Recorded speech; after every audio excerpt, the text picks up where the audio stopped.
Professor, very happy to have you back again. Wow, have things increased since we had you Well, on here? well, they certainly have, unfortunately, or whatever, depending on how you look at it, I guess. Right. Uh, it certainly is it's a pleasure to be back on again. Thank you.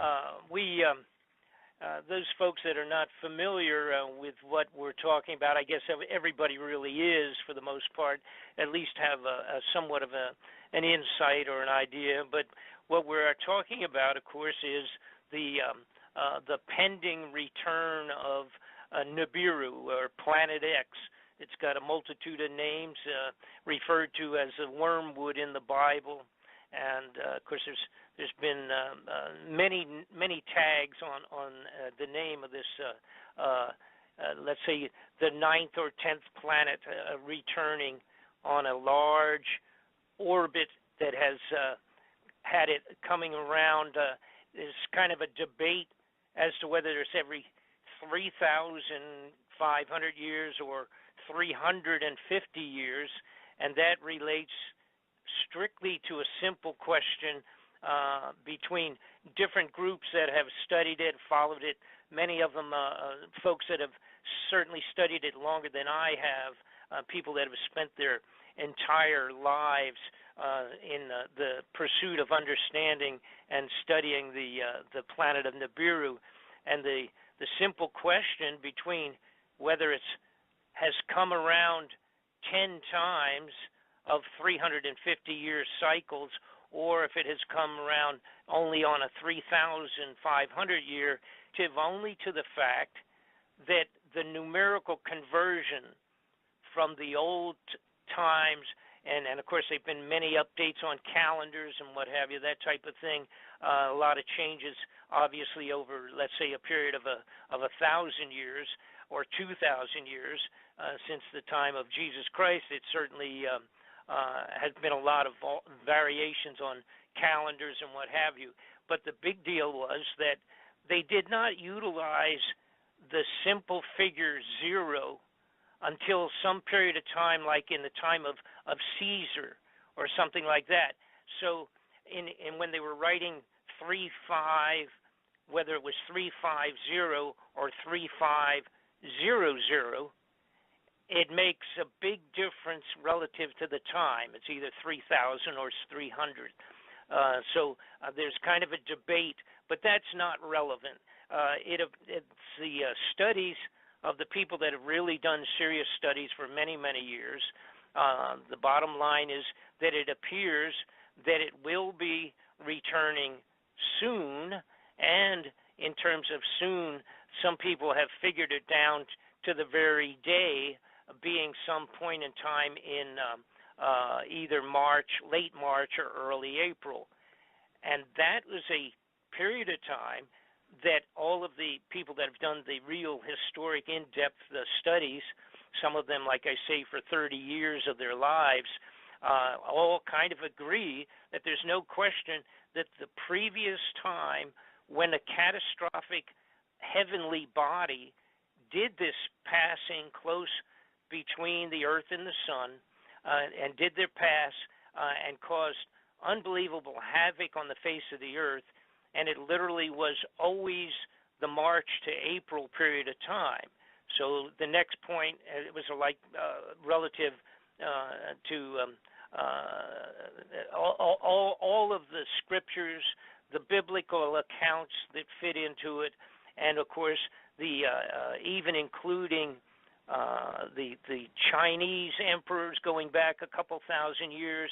Their astronomers had always marked it at the same point in time, and even geologists, when they do those samples where they dig into the ground and they can actually read the geological, let's say the earth itself in the ground, and they can measure periods of time where there was either a lot of growth, vegetation on the earth, or there was absolutely none on several sequences for like a period of 50 to 100 years with almost no growth at all, and then it would start up again, and then in a period of time there would be another let's say, a stripe running through the ground of the Earth itself, and would indicate that there was another period of the same kind of non-vegetation where all living things were predominantly wiped off of the Earth. And they can go back, of course, and they're still doing that actually on a daily basis. They do it in the North Pole, the South Pole, and of course all around the equator. And all of these vegetation periods of no growth are they match up. They're identical around the globe. So something happens every 300 years that is causing a complete destruction or pretty much a wipe off of things growing. So all of these things, you have to put those all together. Now, as far as, and there are people that have really, like I say, just been studying the planet X, Nibiru itself.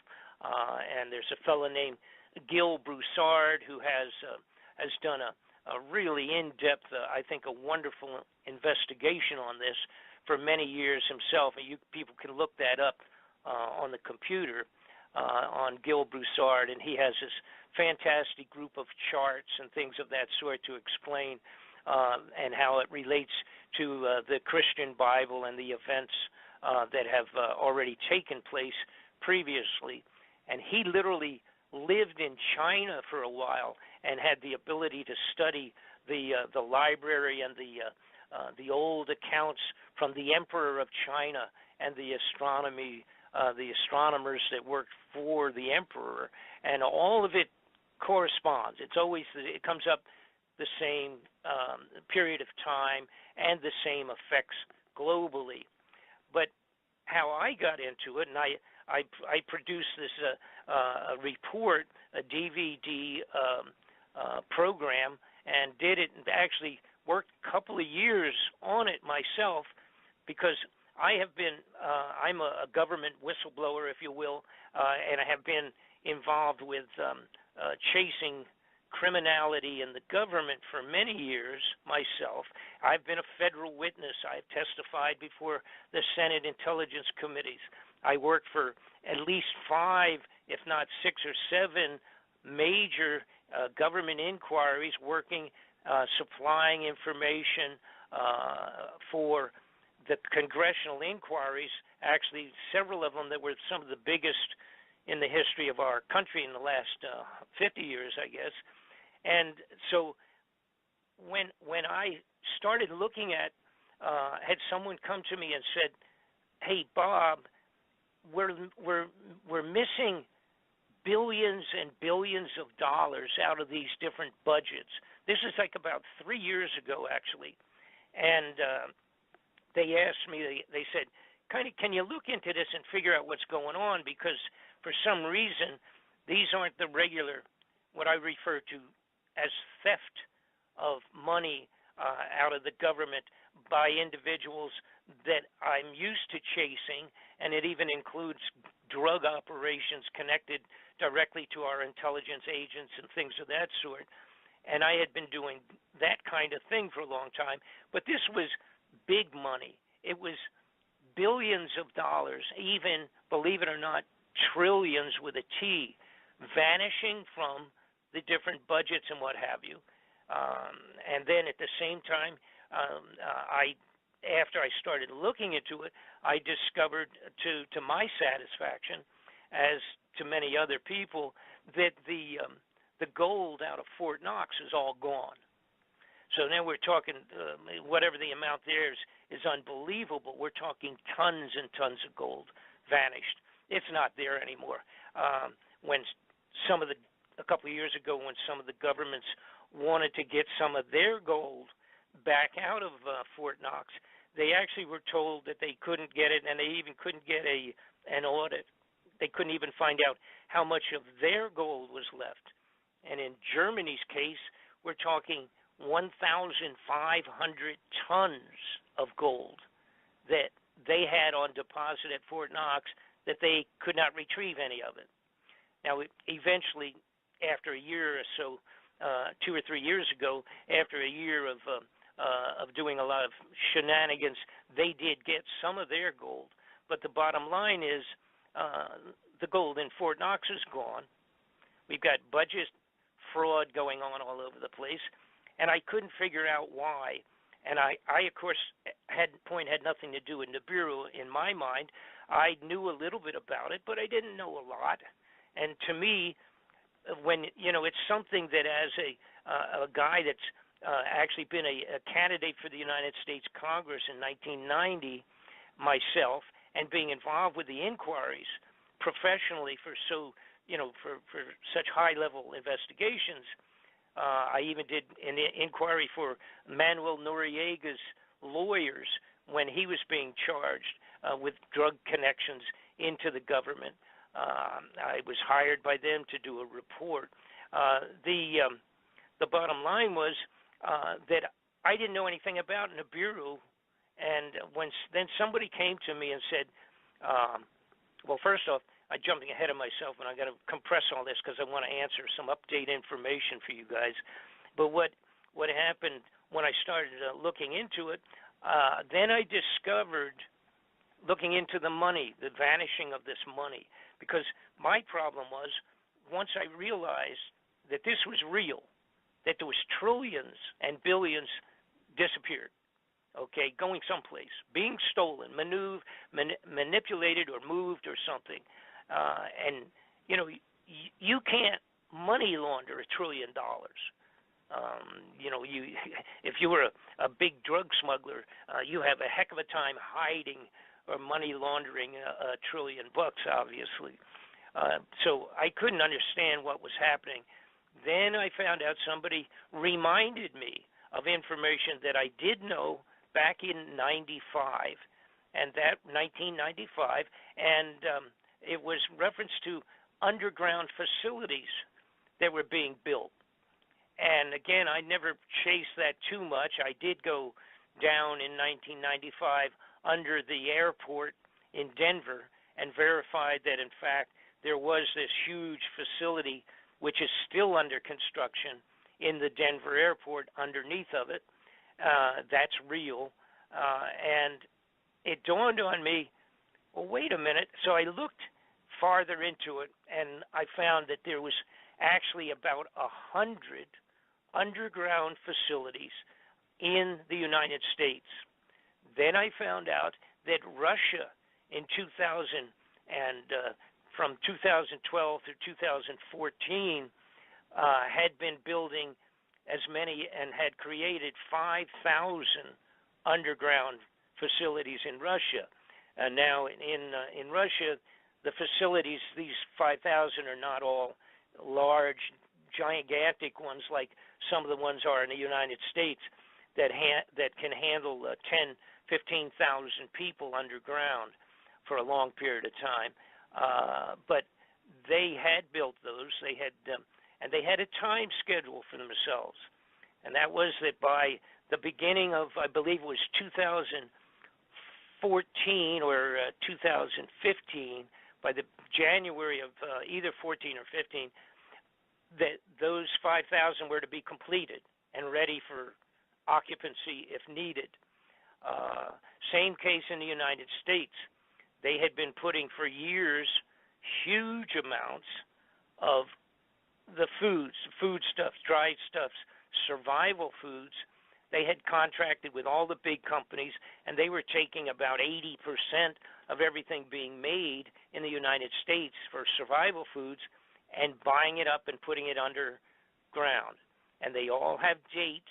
The dates were basically to have the underground facilities ready for use, and within about 7 months ago, they were supposed to be finished and totally up for use. And that, I think they pretty much reached that schedule. Question obviously was, what is it that scared the upper level, the elite upper level of these governments to create underground hideout facilities for survival for themselves? And that led me to the Nibiru possibility, the returning of Nibiru. And so I went ahead and I worked a couple years on research and almost a year producing the DVD report that I had finished 1 year ago when I first released it, and it's a large 4-hour double disc DVD that explains almost everything to do with it, the scientific astronomical reports on it, the biblical parts, the relationship to the Bible, the relationship of the Catholic Church to what's going on, whether they do or don't know about it, and what their attitude is on it, and et cetera, et cetera.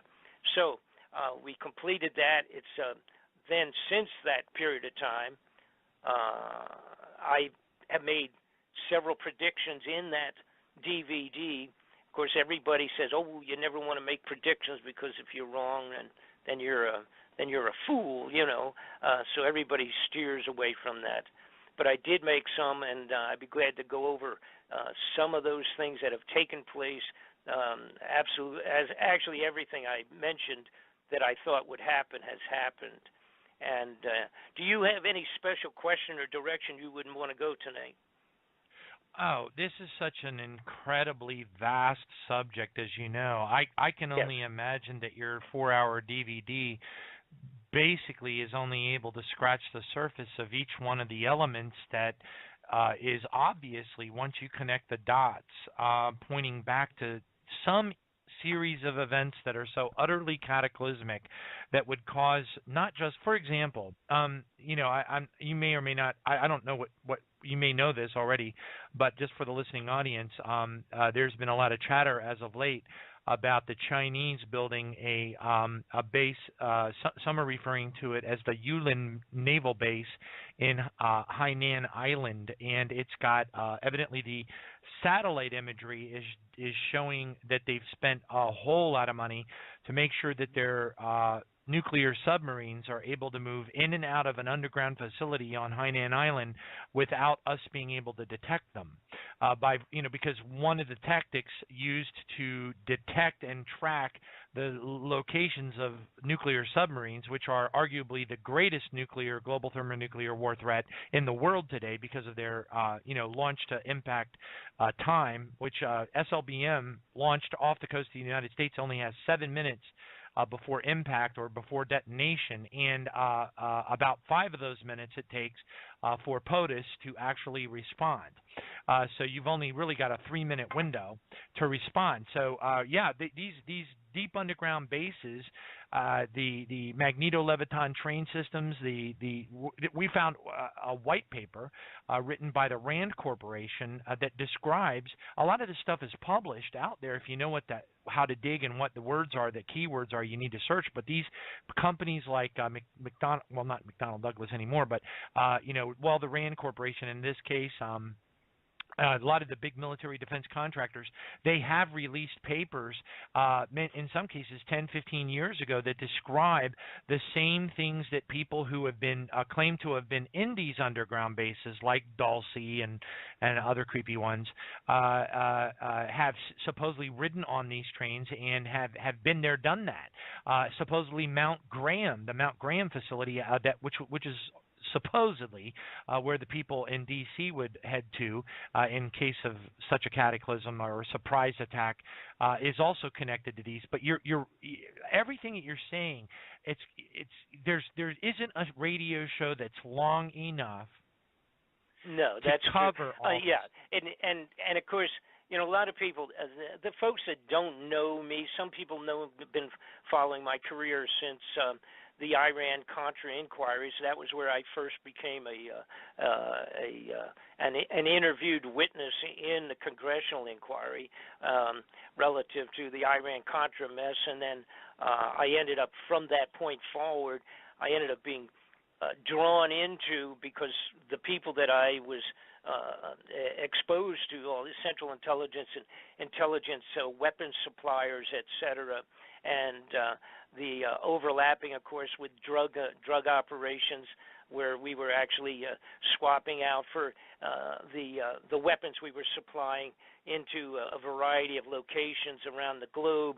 We were swapping off for drugs and using the Air Force planes themselves or Central Intelligence craft or whichever, and we're bringing back the drugs on the exchange of drugs for weapons, done at the approval and the nod of the President of the United States, which is about as disgusting as you can get.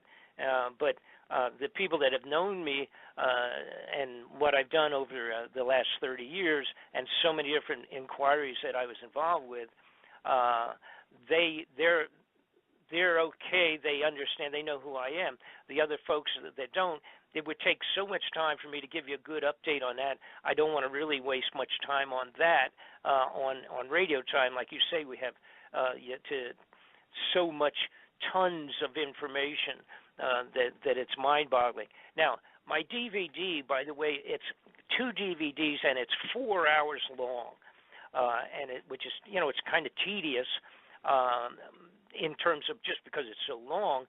But like I say, it pretty much does answer all the different questions. And what's great about it, or people that have been so excited about it, I have live footage. Besides regular photographs, I actually have live footage of some of the underground facilities, which is great. Because people automatically they say, "Oh, well, wait a minute, this is over my head, and I can't imagine this, and I can't imagine that." But I show the equipment by which they actually are capable of drilling into the side of granite mountains with a single drill so large that once it goes in and comes back out, can drive an 18-wheeler easily into the side of the mountain.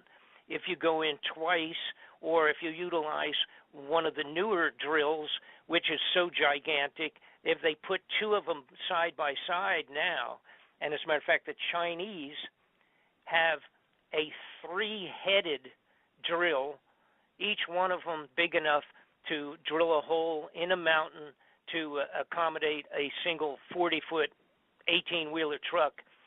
The one they have actually is a triple head, and it's big enough to make a space big enough for a 2-lane highway just passing into the mountain one time, backing out, and it's big enough for 2 18-wheelers to go side by side on a single stroke.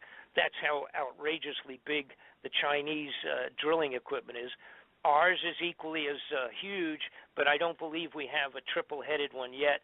But at this point, most all of the major nations of the world, including China, Russia, the European countries, and the United States, and all now have underground facilities that literally are cities underground.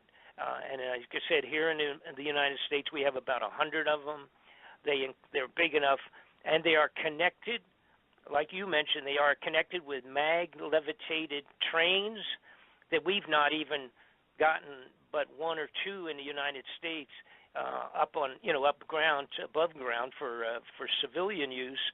But they do have them connecting many of the cities' underground operations and connecting with either highways sufficient for 18-wheelers, which, by the way, we have, like I said, the pictures and the actual motion pictures of underground in these facilities, some of them, and they're big enough and where they're totally connected with either maglev trains or 18-wheeler trucks. I've talked with truck drivers that have made deliveries that have gone underground and drive. Let's say go into a location in Arizona and can come up 1,000 miles away in another state underground, never seeing the light of day until they've completed the trip. So it's pretty amazing. And the success of our government in keeping things secret for so many years, it's so profuse and so well done and so deeply ingrained that the things that we have accomplished and what we are really doing, like in outer space and beyond, is so mind-boggling. It's like Star Wars as far as that part of it is concerned. And for the underground facilities, They have filled them with foodstuffs for survival of 10, 15,000 people in some of the locations. Russia's, the biggest one, is 50,000 people can be kept underground and live rather comfortably underground in Russia. The biggest one they have is about 50,000 for 50,000 people. Now, they are still exclusively designed strictly for the elite at the very highest level of the corrupted covert government that's now running the United States and those in Russia and in Red China. It's not obviously enough for everybody, and they could care less. They've taken their money. The money's gone. The gold's gone. We have no cash. That's all. Of course, cash is a joke anyhow. It means nothing. Has no value. And again, I got into trying to figure out what in the world was going on. What would be the one problem that would all of a sudden constitute all of the big shots of the countries of the world to build underground facilities for themselves? And the answer is the return of Planet X or Nibiru. Now, I want to make a point because, matter of fact, let me briefly mention in my DVDs, and again, I originally released this 1 year ago, approximately a year ago. At that time, had worked on it for a couple of years, got it done, put it out, and I said in the DVD, I said, here are things that you can watch that will take place as this thing progressively moves into coming back and heading back into the heart of our solar system.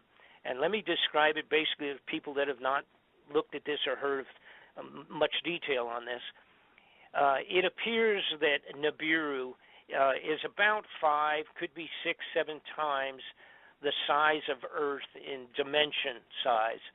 The diameter is about 5 times the size of Earth. It has 3 or 4 moons of its own that actually circle it like its own little solar system. And it, of course, drags behind it miles, millions of miles of space junk trailing along with it as it travels on its orbit. And its orbit is large. It's an elliptical orbit that takes it way out to the very edge of what we would refer to as the Oort cloud, which is this gigantic cloud of space junk, for the lack of a better term, that, believe it or not, and those people that are not aware of it, it totally encompasses the entire solar system. So our solar system is in the middle. If you drew it like a big target, so to speak, the center of the target, of course, being the sun for us, and then our 9 planets circling it being our solar system. And then in that solar system being put into the middle of the whole of another big donut, if you will, called the Oort cloud, which is all this miscellaneous space junk. And it's kind of like we're in the middle of all of that. That whole group as an entity, my belief is, and there's people, again, disagreements on this, so to speak, but my belief is, and I think I'm correct, that Oort cloud with our solar system in the middle of that big donut is actually moving as a singular entity through the entire universe, slowly traveling through it. So you have that thing moving through while all the solar system is doing its common circling of the sun by all the planets. The planet, what they call the plane of the ecliptic, which is basically the plane on which most all of our planets are fairly close to running their orbit around the sun, all of them, as we go on out to Pluto, including Pluto. They are all on the plane of ecliptic. Most of the astronomers related to pursuing the study of Nibiru, they also are split not only on how long the time it takes for this particular planet to come back around on its orbit, being at 350 or 3,500 in years, our years. There's a conflict between whether it's on our plane of the ecliptic, being pretty much on the same plane, like I say, give or take a few million miles, where all of our planets are on. It's kind of like on a flat disk, if you will, that kind of a concept, circling on a big dish or something. But there's an argument as to whether Nibiru may be coming back on 30, 35 degrees or 40 degrees off of the ecliptic, so that it actually could be, it's kind of like thinking in terms of it being, let's say, coming up from the basement to come back around the sun, or coming down from the attic to come down and around the sun, with its orbital tracking being 35 to 40 degrees off of our normal ecliptic. It makes a slight difference relative to where we might expect it to be coming from. And also, it is an infrared planet. It's a planet that's not seen commonly by the naked eye. It does not have its own light, so until it's close enough coming in where it'll start reflecting the light of our sun, we will not see it. There are, of course, major big infrared telescopes that are capable of seeing this, but number one, they're owned and operated by the government that's not going to say anything about it, and or number two, some of them are out so far, the planet's out so far, that we would have to put those telescopes out on huge extended satellite orbits or out in space on. So for the last 25 years, we've not been able to do that until fairly recent. And now we have some huge infrared telescopes way out into our planetary solar system, and they now are taking pictures of planets, and they are discovering huge numbers of planets that they never knew about, some of them within our solar system on the outer edge, some of them beyond our solar system also. Now, recently, there has been a discovery just a few months ago. They made a big deal of it. But this is a false flag. This is a discovery that, in my opinion, and many other people have been keeping track of this, that this is not, in fact, Planet X. And they said when they did the news release on this a few months ago, they said, oh, this is it. Maybe this is Planet X. And they got talking about it, but then here's the trick to this thing. What they said was, but it's out so far. Now, they said the size appears to be about what it would be, and it looks like there's other stuff circling it, and it's affecting other planets and things of that sort, or other heavenly bodies, anyhow. And they said that this probably is Planet X. So everybody got excited because it was like an official astronomical announcement and put out into the news medium. All right, even CBS television reported it, okay, on regular network news that, oh, it looks like they really maybe have found us. Okay, this is not Nibiru, and it is not Planet X.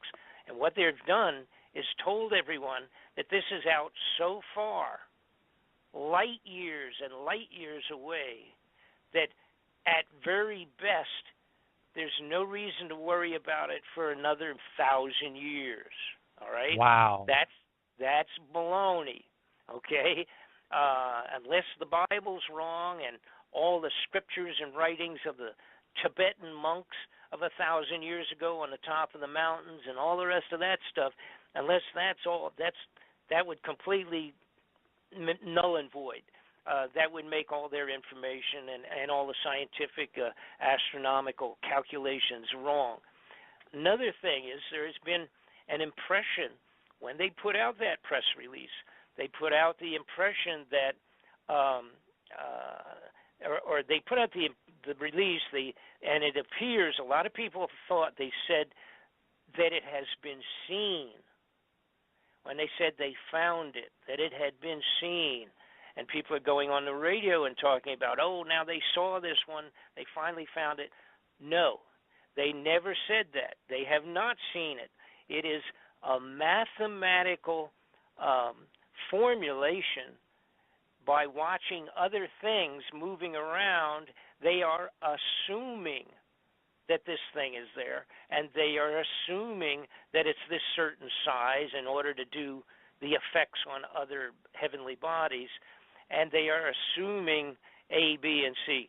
They have not seen or photographed this thing at all. All right?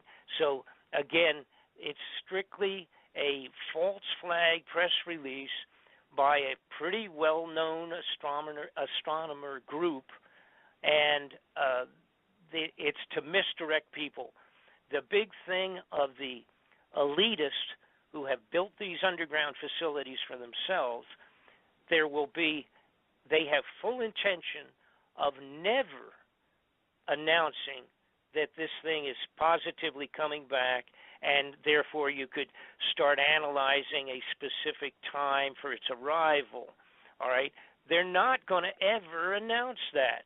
They cannot announce it to the world, to the people of the globe, the average guy on the face of the earth, because it will, as soon as they announce that this is a reality and it's going to come back and it will cause the flooding like Noah's floods on the face of the earth, it will take out every satellite before it gets here. Its external effects with gravitational and electronic, just the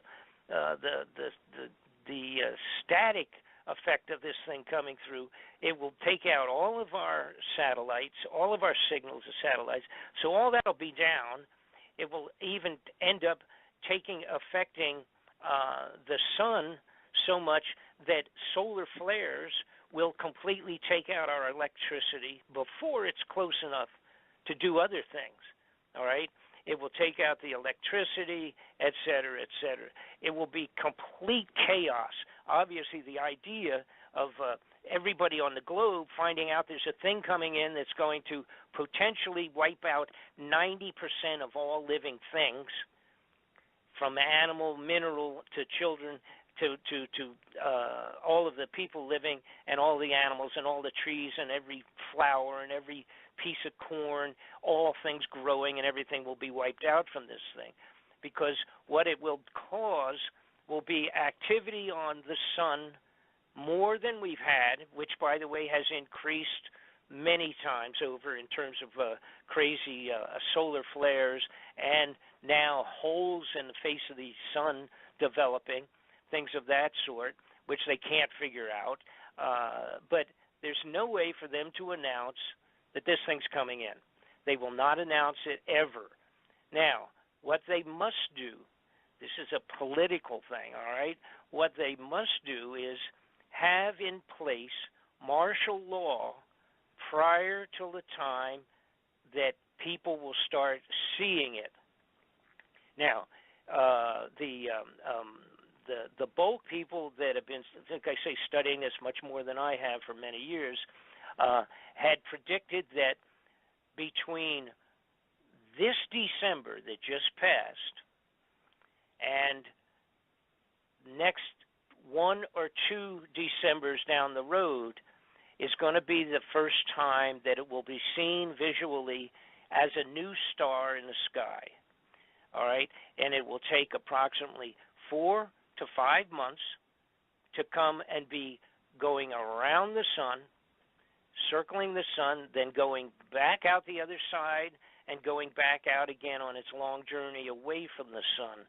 So it would be a star in the sky in the period of time of about December, and then it would take January, February, and then by March or April, the time of Passover period of time, is when they anticipate that it will they will pass, and it will eclipse the sun, dragging its, like I say, all this junk behind it, and its moons that circle it will go around the sun. It will take 155 days for it to make that journey. Then it will come back out the other side and head off towards the depths of space once again, to be gone for hundreds of years. The anticipation was that the very earliest would be this last December here, last month that just passed, or 2 months now, just passed, that it should have been seen as an incoming star, and that if that did not happen, which it apparently did not, and we also have seen they have not done martial law or anything of that yet. So my feeling, and the feeling of most people involved, is that we probably have a year before we have to worry about it again. But the next potential likelihood would be, since it didn't take place last month, is that next December coming, the December of this year, 2016, it should be seen and should pass on March and April of 2017. So we probably have a year breather, so to speak. All right. Now, and again, this is all done mathematically related to the historic and geological information of the previous passing of this planet, and going by biblical, and going by the writings of the monks and the Emperor of China and all of those who, by the way, the Emperor 1,000 years ago in China had very, very advanced astronomers doing studies for the Emperor. And if they made mistakes or miscalculated things, he cut their heads off. So that was their punishment for being stupid. So they were not fooling around when they wrote these things down. They were all very accurate, and they had written and completely explained what this thing looked like, the direction it came from, where it came, how long it took to go, and what happened to the Earth in reaction to the close passing of this giant planet. Revelations perfectly described it, and describes it one step at a time. And very interesting, the Revelations describes where the leaders and the wealthy and the kings and the queens will go into the side of the mountains underground to hide away. And I thought that's really amazing, because that's exactly what the underground facilities have been created for the kings and the queens and the leaders of the nations to hide away under the rocks inside the mountainsides. I thought that was that's the sixth seal. It's the sixth seal, and that's and correct. you know, I wanted to share something with you because this is directly material to that piece there that you're referring to in the Bible, the sixth seal, and that's Revelation for the listeners that have just tuned in. That's Revelation 6, verses 12 through 17. Right. At the 17th verse there is, "And the day of his wrath has come, and who is able to stand?" So that marks the period of God's wrath from that point forward in Revelation.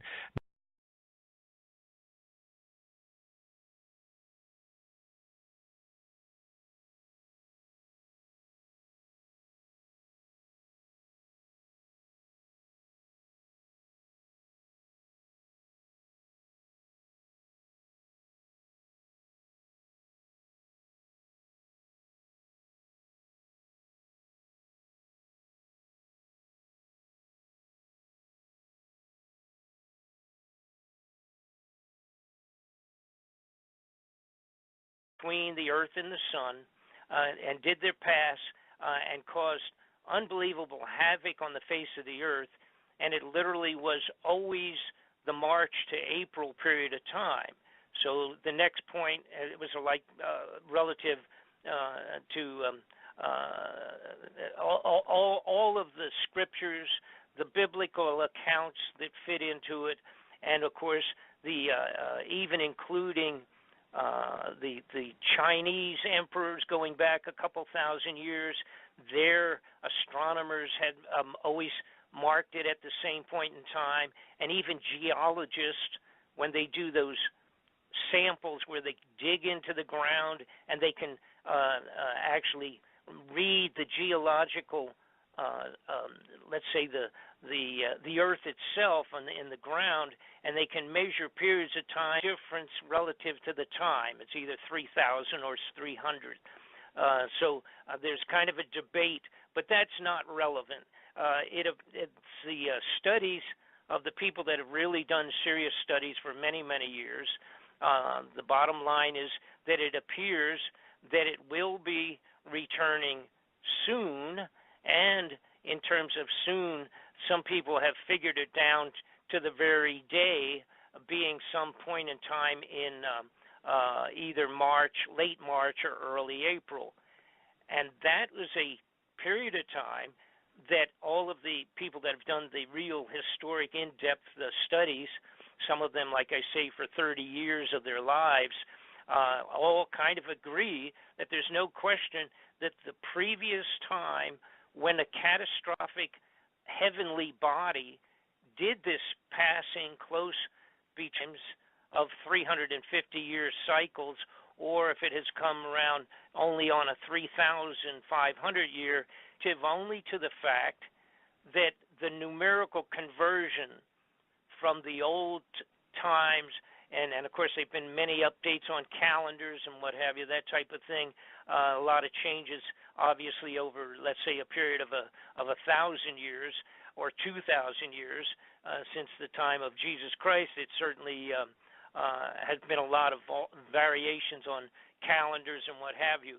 But the big deal was that they did not utilize the simple figure 0 until some period of time, like in the time of Caesar or something like that. So when they were writing 3-5, whether it was 350 or 3500, it makes a big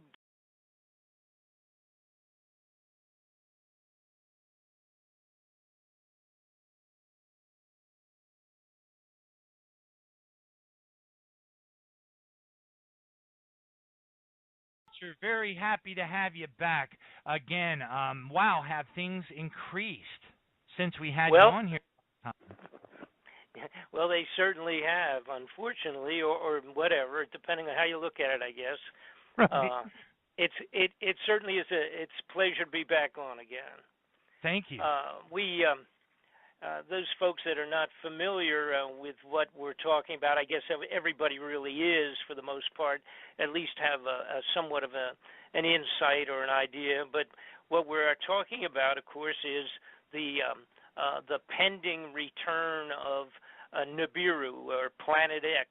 It's got a multitude of names, referred to as a wormwood in the Bible, and of course there's been many tags on the name of this. Let's say the 9th or 10th planet returning on a large orbit that has had it coming around. There's kind of a debate as to whether it's every 3,500 years or 350 years, and that relates strictly to a simple question between different groups that have studied it, followed it. Many of them, folks that have certainly studied it longer than I have, people that have spent their entire lives in the pursuit of understanding and studying the planet of Nibiru, and the simple question between whether it has come around 10 times